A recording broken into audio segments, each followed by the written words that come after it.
Hello friends, welcome back to the Yeatsy Guitar YouTube channel and welcome back to this amplifier. So this is a Bassman 50 which I've worked on the channel. You guys will have seen I did a whole series on it and we did kind of the typical stuff, replaced the caps in it, did adjustable bias, so on and so forth. And it is back in, not because there's anything wrong with it, but because the owner is looking to do a couple mods. First, he's looking to replace the output transformer, which is a factory output transformer, with a Mojo Tone replacement.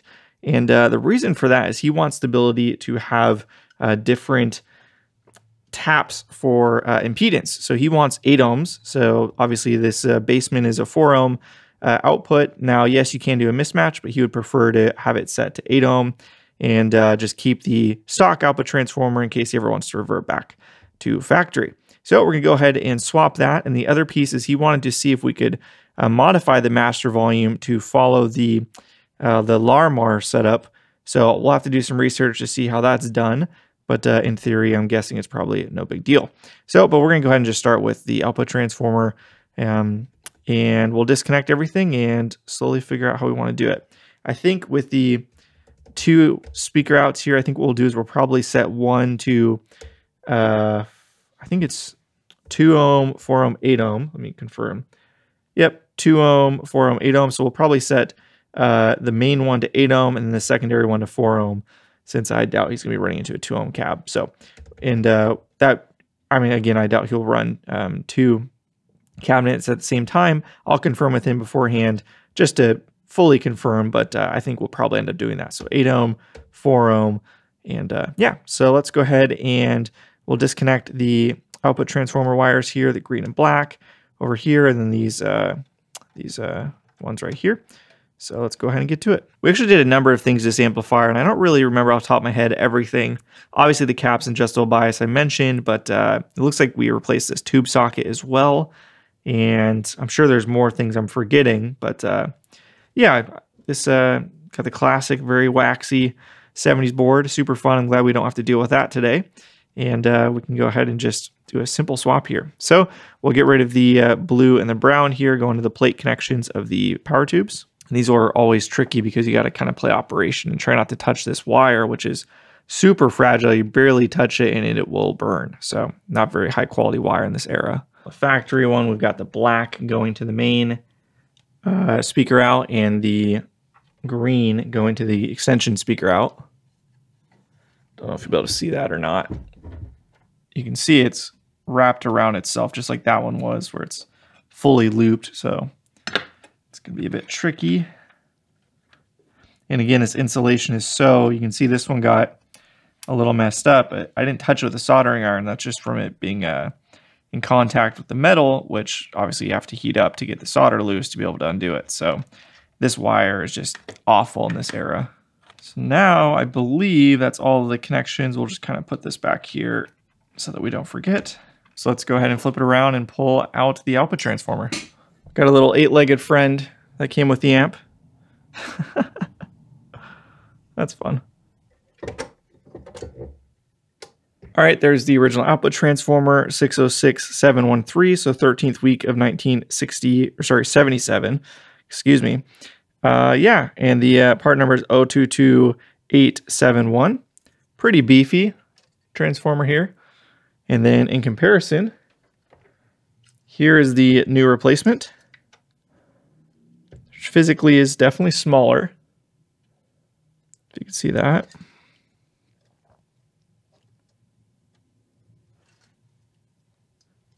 And definitely lighter, but still this is quite a beefy transformer. So this one, as you can see, has got many, many more taps on it. So there's more options available with this. So let's go ahead and get it set up. Cool, so we've got the original output transformer here, just kind of heat shrunk the leads lightly together just to hold them in place. And we'll give this back to the owner and he can kind of decide if he wants to put it back in one day or maybe when he wants to sell it or something. I'll throw it back in there for him. But for now, we'll just put this off to the side and mock up the new Mojo Tone replacement. Well, we got a problem.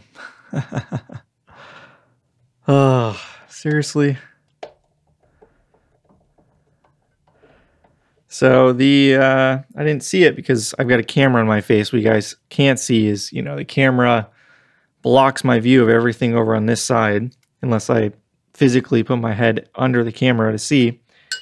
And I could not see that those do not line up. Surprising to me because this is the correct output transformer according to Mojotone. See on the box, I won't show you because I want to show his address, but it says Blackface, Bassman, Super Reverb, Fiber Reverb, output transformer 125A9A. And as far as I know, the dimensions are not different on this era versus the Blackface era for the output transformer. Dimensions. Well, I was not expecting that. Yeah, it's not even close. Now, I am shocked here. I had no idea that a Silverface Bassman would have different sized output transformer. They look identical in photos. The size of them looks identical, but I guess supposedly, according to Mojotone, the Blackface era is just slightly longer, deeper, whatever, wider, depending on your perspective. So it's just a hair bigger. Well, I got the original here just to compare, and it's interesting because the actual size of the leaves here is exactly the same. So the heart of the output transformer, they line up perfectly. So, and then the bell covers here, whatever you want to call those, these are a bit wider, but it's purely just the feet location because, like I said, this way, top and bottom, from my perspective, is exactly the same between them. So you might not be able to tell from your perspective, but they are identical. So it's purely the feet. The feet just go further out on the original. So, all right, that's a bummer. Well, we'll have to, I guess, return it, and hopefully they'll let us. It's been a minute, and see if we can find another one. So I guess we'll go ahead and end here. Darn it.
this is a bit of a unique amplifier because it is a bias balance versus a, AB763 kind of blackface Fender where you have fixed bias, but it's adjustable.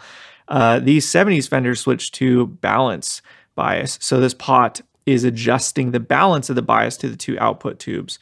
And that complicates it a little bit. And then I went ahead in the first time I had the amp, I did the mod here to give it adjustable bias. So it's kind of best of both worlds, but it's been throwing me for a loop a little bit trying to figure out how to install a Larmar with this setup. So I went down a deep rabbit hole of trying a bunch of different things, and thanks to the folks over at EL34 that forum, they kind of helped me with something to try here, and that's what we did. And basically, it's a bit, see if I can point out what I've got here. It's a bit confusing, to be honest, and I'm not super happy with the results, but I've got a 250K dual gang pot here, and I've got the wipers going here, and the wipers of both pots are going here. They are heat shrunk with the blue caps here. So they're connected to the blue caps, and then the blue cap is going here. And then the black leads right here are connected here and here. Ignore these bright caps. I was playing with those a little bit. And then those are connected to additional caps that are piggybacked going down here to the position of the plates off of the phase inverter. And yeah, I can't remember the name of it. Maybe I'll put it up in the title or in text here. The name of this type of master volume, but it's kind of something I've never heard of before. So I gave it a shot, and yeah, it's just honestly not working that great. But basically the issue is that you've got kind of a huge drop off in top end, and it gets really bloated in the lows and low mids as you roll down. And I tried counteracting it with various bright caps, and I just haven't really been able to find a combination I'm super happy with. So that made me circle back to the Larmar, which, is a famous, very common master volume mod that people do. But again, I've never seen it done on a bias balance, so kind of uncharted territory for me. So what I've got here, we're going to give this a shot and see if it works or not. I've got a 100K dual gang pot here. These use 100K, I guess, bias leak resistors.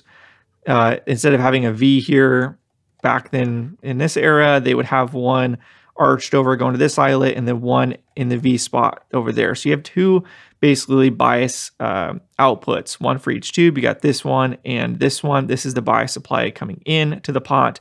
Here's the resistor, which is adjusting the bias range. That's the mod I did. And then these two are sending the various balance of that bias range to the two different tubes so that you can kind of match them. So as I understand it, and I'm trying to figure this out. I've never done this before. Of kind of what we need to do to make this work. So we've got 6 different terminals here. The wipers are going to the grids. So they're going here and here on the 2 output tubes. So this wire right here, it's going to this eyelet, and this wire right here going to this eyelet. Those will both be replaced with new wires going to the wipers of these two joined pots here. And then we'll have the 2 other spots here that I'm trying to figure out. And basically you're going to have one of them go to the bias feed. So you're going to have this terminal and this terminal on the pots. These are the 2 bias feeds. So one of those is going to go to the input of the pot, and one of them will go to the other input of the pot. Obviously you want to make sure you're keeping them like for like with the wires going to the grids with the same bias feed so that it all makes sense. I think that's how that needs to happen. And then what you do is you add a safety resistor. So just in case the pot fails, you have it between the wiper and that same terminal that you're getting the bias feed from. So that again, if it fails, there's always some resistance there. So, I've seen people do a whole bunch of different ranges, probably a meg, 1 meg or something there's what I'll go with. I know there's math involved. I think that's roughly right, somewhere in that range, because we got 100K grid leaks here. So we're going to go ahead and just give that a shot. It's really annoying. I mean, I did a ton of work here to make all this look nice. I'm probably just going to swap these for 2 new caps just to keep it clean, and then have this so I can swap back in if this just doesn't work. So all of that to say, that's the plan. Let's give it a shot. So actually what I'm going to do, I removed these two, but they came unglued. So I'm just going to remove this heat shrink, and I can retain these blue caps here. Oh, it's a bit annoying after you do all that work to make it look nice and clean, but that kind of comes with the territory sometimes. I did do this in a way so that the blue caps would be salvageable if it didn't work. So I'm glad I did that. So now we can just remove this whole test setup here.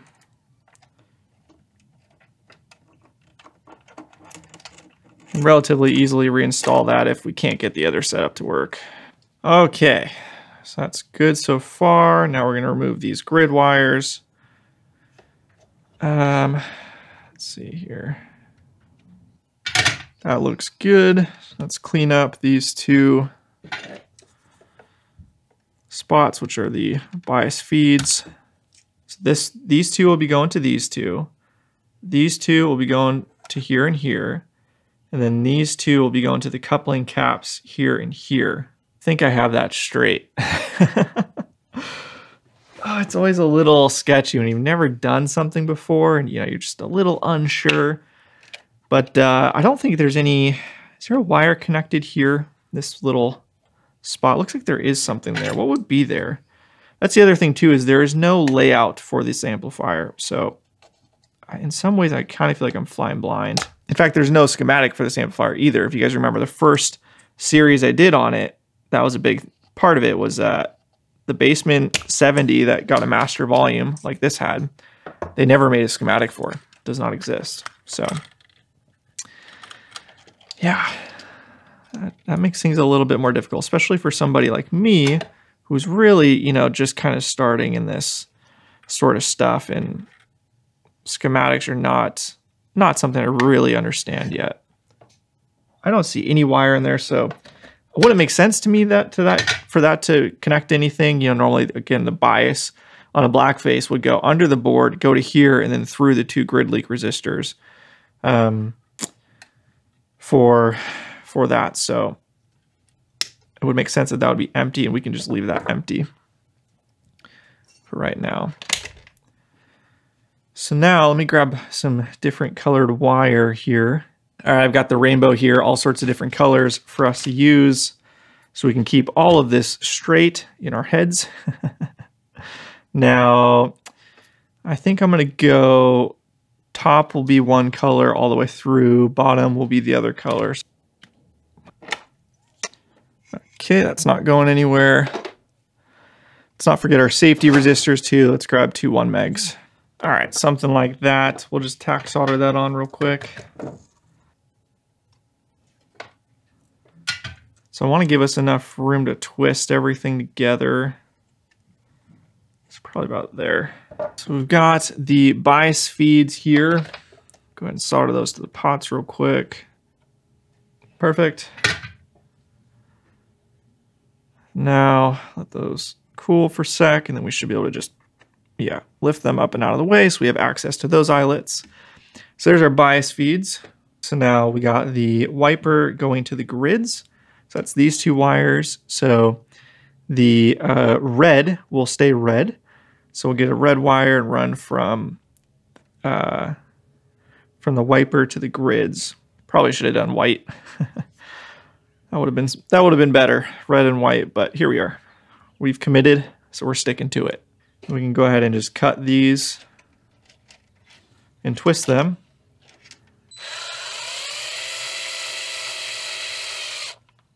Like that. So now it's much tighter, more consistent. So as a reminder, if you're not familiar, that's pin 1 of the tube sockets, which is not the grid, but it's connected to the grid via a 1.5K grid stop resistor. And that's pretty typical on Fenders. So now we got here to here, here to here.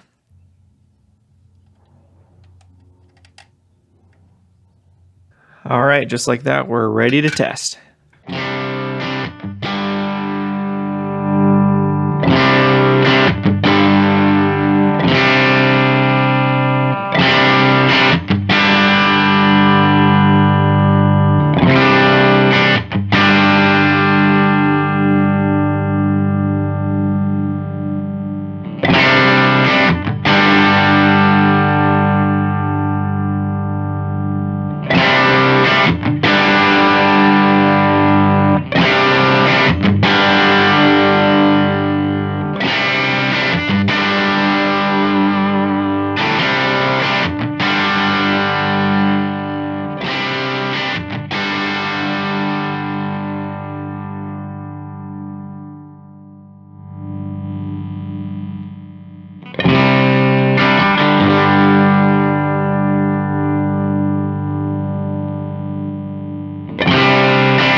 Hell yeah, dude. It sounds great. That's awesome. Okay, we figured it out. There you go. That's how you do a Larimar master volume in a 70s Fender with bias balance and bias adjustable. Wow. Okay, so just to recap really quickly what we did.